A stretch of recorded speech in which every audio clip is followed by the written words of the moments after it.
I wanted to understand what more we could do to help prevent some of today's toughest social challenges, and what more we could do to help with the rising rates of poor mental health. For nearly a decade, the Duchess of Cambridge has focused her attention on how our early years shape our future, but also our wider society. The Royal Foundation Centre for Early Childhood is a relatively new arm of the Cambridge's charitable body and will include research, collaborations and campaigns. In 2018, Kate visited the University College London world-leading neuroscience research centre to learn more about how children develop emotionally and socially. She met Professor Eamon McCrory, an expert in the field who says her initiative is profoundly important. She's not choosing this because it's easy.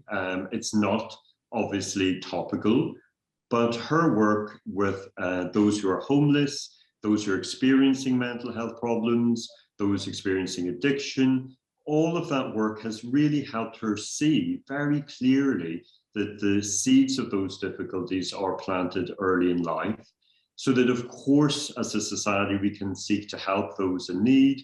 But if we want to build a better future, we need to take a preventative approach. And so she has seen that there is a kind of a need to catalyze change, to bring people together and to help transform our understanding as a society about how we invest in and support the early years of life. Alongside the research and a nationwide survey on early years, there's also been practical action. Over the pandemic, Kate worked together with 19 British brands to donate thousands of items to more than 40 baby banks. The CEO of one London-based charity says the support was invaluable.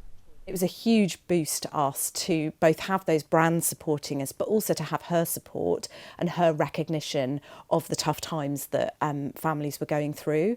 She's done some Zoom calls with families that we've supported, and that obviously was amazing for them, but it was also amazing for the whole Little Village community. It really gave a lift to all of us and all of the amazing volunteers who were doing so much during a really challenging time that we've all been through, and helped to recognise that commitment that everyone's been making to help families.